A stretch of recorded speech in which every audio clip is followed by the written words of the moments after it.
Et on va continuer avec un pourcentage, et pas des moindres, 42% des Français qui sont prêts à payer plus cher pour une expérience produit de qualité. Découvrez comment et pourquoi de nouveaux retailers sont prêts à perdre la bataille du prix pour gagner la guerre de l'expérience. Quoi de mieux pour en parler avec Akeneo, qui aide les marques et distributeurs à créer des expériences produits d'exception. Rencontre avec Frédéric Degombert, qui n'est pas très loin, cofondateur et CEO, pour nous parler de ces nouvelles pratiques qui construisent le futur. Applaudissements pour lui, s'il vous plaît.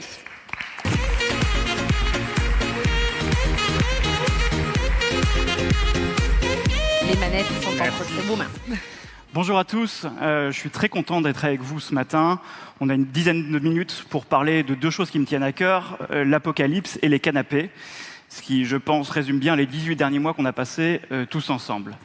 Apocalypse d'abord, pourquoi l'apocalypse ? C'est un terme qu'on entend beaucoup en ce moment, la retail apocalypse, et en préparant cette conférence, je suis tombé sur une tribune qui s'appelait « La retail apocalypse est-elle inévitable ?» Et j'ai trouvé cette question un peu ironique parce que quand on regarde les chiffres, on voit que rien qu'en 2020, aux États-Unis, il y a eu plus de 12 000 magasins qui ont fermé. Il y a une étude récente encore de l'UBS qui dit qu'il y a 80 000 nouveaux magasins qui vont fermer dans les 5 prochaines années. Et ce n'est pas qu'un problème américain, ce n'est pas un problème américain qu'on essaye d'importer en Europe. On voit exactement le même phénomène se produire en France, en Angleterre, en Allemagne, en Espagne, donc à peu près partout dans le monde. Donc la question, est-ce que la retail apocalypse va se produire, elle est un peu naïve, en fait, elle a déjà eu lieu. Et s'il y a des gens qui vous posent encore la question, ou qui se disent « mais non, ça ne va pas vraiment arriver », méfiez-vous, parce que pour filer la métaphore apocalyptique, les gens qui sont déjà morts et qui ne se rendent pas compte, ça a un nom. Mais comme je vous le disais, on va parler d'apocalypse, c'est fait, mais moi ce que je veux vous parler, c'est plutôt du monde d'après, le fameux monde d'après, qui est un monde qui va véritablement changer. Pour vous donner un chiffre, on sait que par exemple, lors du premier confinement de printemps en France, il y a plus de 30% des gens qui ont acheté de la nourriture en ligne qui n'avaient jamais rien acheté en ligne. 30%, un tiers.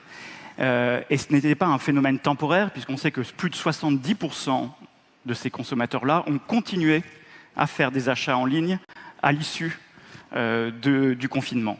Donc on est vraiment sur un changement durable. Et donc pour essayer de comprendre un petit peu comment ça va évoluer et quels sont les nouveaux modes et les nouvelles évolutions à attendre dans ce monde d'après, je me suis dit que ce serait intéressant de regarder une catégorie en particulier, qui est la catégorie du meuble. Pourquoi la catégorie du meuble ? La catégorie du meuble parce que le meuble a toujours été réputé comme quasiment invendable en ligne. Ça a toujours été très compliqué de concevoir qu'on puisse vendre du meuble en ligne, de vendre des beaux canapés comme celui qui est derrière moi. C'est compliqué pour plein de raisons, on va y revenir.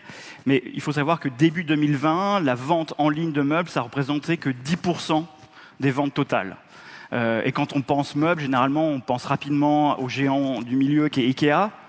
Bon, on ne peut pas dire qu'Ikea, c'est absolument un modèle de digitalisation. Ils sont très, très en retard sur ce sujet-là. Ça ne les empêche pas de continuer à grandir, mais c'est un virage qu'ils n'ont pas forcément pris. Et pour cause, le meuble, c'est compliqué pour plusieurs raisons. La première raison, c'est que le meuble, c'est cher par définition. Un canapé, ce n'est pas forcément un achat impulsif, ça représente un budget pour un foyer et ça nécessite beaucoup de préparation.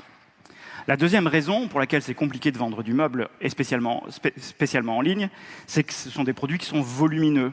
En termes de logistique, un meuble, c'est compliqué. La plupart des transporteurs classiques ne savent pas gérer ce type de produit-là. Donc c'est un challenge en plus quand on veut commencer à s'attaquer à cette catégorie. Et la troisième raison, qui va vous paraître sans doute évidente, mais c'est que c'est un produit qui a besoin d'être contextualisé, qui a besoin d'être projeté. Un meuble, c'est un objet de décoration. Et donc un objet de décoration, on a besoin de pouvoir l'imaginer dans la pièce de destination avant de pouvoir l'acheter, ce qui, encore une fois, n'est pas forcément facile à faire. Ceci dit, ce n'est pas forcément facile à faire, que ce soit quand on achète en ligne ou quand on achète dans un magasin, mais ça reste une complexité particulière. Et donc, comme je disais, ce monde du meuble en ligne, il a été très longtemps un petit peu stagnant. Et puis, progressivement, on a commencé à avoir des acteurs apparaître sur le marché qui ont un peu dépoussiéré le modèle. Le premier dont je vais vous parler, que vous connaissez sans doute, c'est la société Made.com.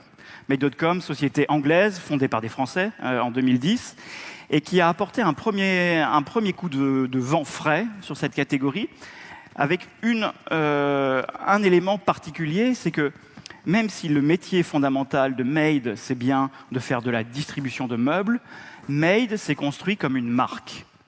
Made est la première marque 100% digitale dans le monde du meuble. Et donc ils sont arrivés avec une approche fondamentalement différente du modèle traditionnel de distributeur généraliste, en créant une identité assez forte. Et concrètement, qu'est-ce que ça veut dire? Ça veut dire qu'ils ont mis au cœur de leur stratégie un élément fondamental qu'on appelle l'expérience produit. Qu'est-ce que c'est que l'expérience produit chez Made.com? C'est des choses très simples comme la possibilité d'avoir des visuels très haute qualité. Quand vous arrivez sur le site de Made.com, tout de suite, vous avez des très très grandes images, des vidéos où on voit les produits en situation. Ça nous paraît absolument évident aujourd'hui. Je peux vous assurer qu'en 2010, ce n'était pas aussi évident que ça.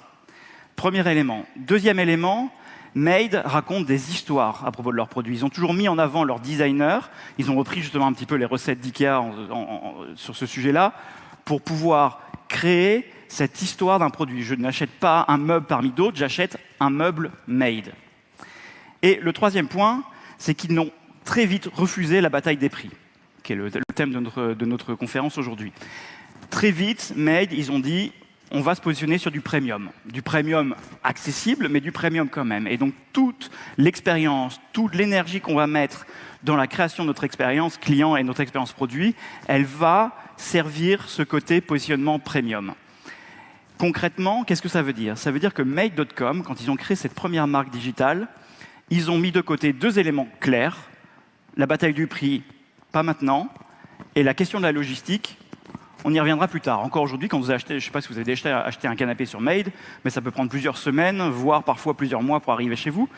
Mais ça ne les empêche pas de grandir parce qu'ils ont créé justement cette expérience produit phénoménale. Donc ça, c'est Made. Et j'ai cliqué un coup trop vite. Pour Make Made, c'est intéressant parce qu'ils arrivaient en 2010 et ils ont apporté un premier vent frais sur ce monde de la distribution de meubles. Mais nous, ce qu'on voit aujourd'hui apparaître, c'est encore l'étape d'après. Et l'étape d'après, je trouve qu'elle est parfaitement illustrée par cette société qui s'appelle River Home, dont vous avez probablement jamais entendu parler, pour l'instant, qui est une petite start-up française, basée à Nantes, qui a 18 mois d'existence, et qui vient mettre un énorme coup de pied dans la fourmilière de la distribution de meubles en ligne. Pourquoi y mettre un grand coup de pied dans la fourmilière? Avec un concept très simple. Quand vous allez sur le site de River Home aujourd'hui, leur métier, c'est de vous vendre du meuble et de la décoration. Vous allez sur le site de River Home, vous ne verrez pas de catalogue produit, impossible de mettre quoi que ce soit dans un panier, vous n'avez pas de possibilité d'acheter tout de suite. Chez River Home, tout rentre par l'hyper-personnalisation et le conseil. Comment ça se passe quand vous arrivez chez River Home? Vous répondez à un quiz qui va tester un petit peu vos affinités, ce qui vous plaît, vos goûts, et ensuite vous allez partager un projet. Vous allez partager un projet avec un architecte d'intérieur à qui vous allez partager des photos de la pièce que vous souhaitez rénover. Vous allez donner les dimensions, les plans, ce que vous aimez. L'architecte va travailler sur un 3D de votre pièce et seulement à ce moment-là, vous allez avoir une liste d'achats avec une sélection personnalisée de meubles qui ont été sourcés pour vous et qui vont vous permettre d'acheter et d'équiper votre intérieur. Pourquoi c'est intéressant comme modèle? C'est intéressant parce qu'ils ont complètement renversé le principe même de la distribution. À une heure où tout le monde parle d'hyper-personnalisation, mais personne ne sait vraiment le faire, et ben eux, ils ont trouvé le truc. On rentre par un architecte d'intérieur. Et l'impact, il est réel. Il est réel parce qu'aujourd'hui, dans le monde de la vente de meubles et de la décoration, on sait que le panier moyen, environ, il est de 200 €. Chez River Home, il est de 2000 €. Et pourquoi ça marche aussi bien? Encore une fois, ça marche aussi bien parce qu'on n'achète plus un produit, on n'achète plus un objet, on travaille sur un projet. On travaille sur un projet, pas avec un vendeur, mais avec un expert. Et c'est ça qui change tout. Et ce qui nous intéresse particulièrement chez River Home ou chez Made, c'est qu'en mettant au cœur de leur stratégie l'expérience produit, ça fait naître plusieurs challenges. Le challenge numéro 1 pour une société comme River Home, naturellement, comme pour tout distributeur, c'est la profondeur de l'offre. Si je veux vraiment pouvoir faire des offres très personnalisées, j'ai besoin d'un certain nombre de références. Aujourd'hui, chez River Home, ils ont 15 000 références. Et ils savent que la masse, la taille critique pour commencer à être vraiment confortable en termes d'hyper-personnalisation, c'est plutôt 100 000 références. Donc avoir 100 000 références dans son catalogue, ça nécessite de référencer beaucoup de fournisseurs, de travailler individuellement avec chacun d'entre eux pour récupérer toute l'information dont on a besoin. Ça, c'est le premier enjeu. Deuxième enjeu, c'est la richesse de l'information. On en a parlé tout à l'heure avec Made.com sur les visuels, mais il n'y a pas que les visuels. Il y a d'autres informations qui sont hyper importantes. Dans le cas de River Home, une des marques de fabrique de River Home, c'est qu'ils ne sourcent que des produits responsables ou écologiques, produits de seconde main ou autres. On a fait une petite étude en début d'année avec Opinionway, et on a constaté que 52% des consommateurs étaient prêts à payer plus cher un produit quand la marque affichait clairement ses valeurs. Chez River Home, on estime que la différence de prix justifiable, c'est d'environ plus ou moins 10%. Donc encore une fois, c'est une manière de s'extraire de la bataille du prix en rentrant à la fois dans la personnalisation et dans la valeur forte. Et le troisième point extrêmement fondamental pour River Home, évidemment, c'est l'omnicanalité. Ce n'est pas un élément nouveau, mais dans le cas de River Home, la marque s'est construite très fortement autour de réseaux sociaux et particulièrement d'Instagram où il y a une communauté très forte. Si je reprends l'exemple de Make.com, Make.com a commencé en 100% digital et a commencé à créer progressivement des showrooms dans lesquels on venait pas acheter, mais voir les produits en situation. Donc l'omnicanalité également extrêmement forte. Donc ce n'est pas une expérience produit, c'est plusieurs expériences produits en fonction du canal dans lequel on se situe. Donc pourquoi je vous raconte tout ça? C'est qu'à l'heure où on se dit que finalement l'apocalypse a eu lieu, que finalement il n'y a plus aucune chance face à Amazon, j'ai envie de vous dire c'est faux. Il y a une chose qu'Amazon fait extrêmement mal, c'est cette fameuse expérience produit.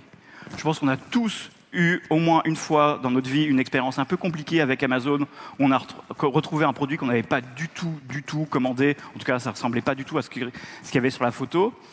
Ça, c'est le talon d'Achille d'Amazon. Et c'est là-dedans qu'on pense que les marques doivent s'engouffrer et créer une véritable différenciation pour être compétitives demain. Il y a beaucoup de choses à dire sur l'expérience produit. Chez Akeneo, ça fait plusieurs années qu'on travaille sur le sujet. Je n'ai pas assez de 10 minutes pour pouvoir vous expliquer comment ça se met en place, mais ce qu'il faut comprendre, ce n'est pas juste une question d'outils, c'est une combinaison entre des outils, des process et des équipes qu'on met en place. C'est une vraie pratique à mettre en place. Et si vous avez un doute sur où est-ce que vous en êtes exactement aujourd'hui dans votre expérience produit chez vous, on a un petit sondage, un petit test que vous pouvez faire sur notre site web, akeneo.com, où vous allez pouvoir directement tester quel est votre niveau de maturité par rapport à la création de cette pratique expérience produit et comment vous allez pouvoir vous améliorer. Si le sujet vous intéresse, on a également un petit stand au premier étage et on sera ravis de pouvoir en échanger avec vous. Et je crois que j'ai tenu pile poil mes 10 minutes. Pas mal. C'est bon pour vous? C'est bon pour moi. Allez, applaudissements pour lui, s'il vous plaît. Merci beaucoup.